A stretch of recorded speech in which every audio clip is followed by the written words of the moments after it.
On behalf of the American Booksellers Association and Publishers Lunch, welcome to the BuzzBooks Editors and Authors Horror Panel.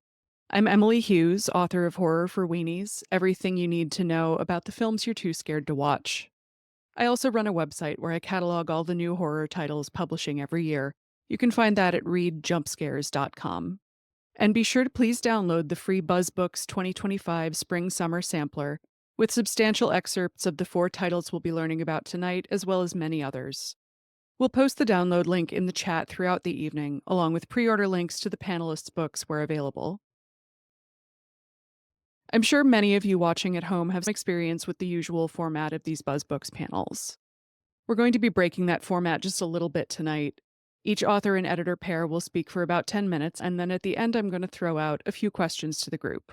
Since this is the first BuzzBooks panel to focus specifically on the horror genre, we wanted to set a little time aside to talk about horror more broadly. Horror fiction has seen a marked increase in popularity over the past decade. But for readers who've never dipped a toe into the genre, it can be, well, a scary proposition. Where do you start? For many readers, the beginning and end of their familiarity with horror books is Stephen King. And we love Stephen King, he's wonderful. But if his stories aren't your particular cup of tea, how do you find other authors working in that space who might suit your taste a little bit better?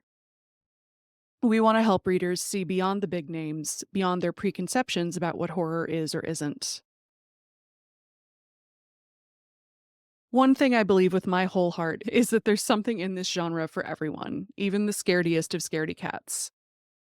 Horror doesn't have to mean gore, jump scares, slashers, ghosts, and vampires, although it certainly can.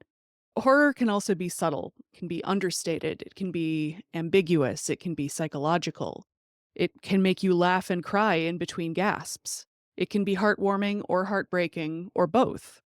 It can also scare you so badly that you sleep with the lights on. Ask me how I know.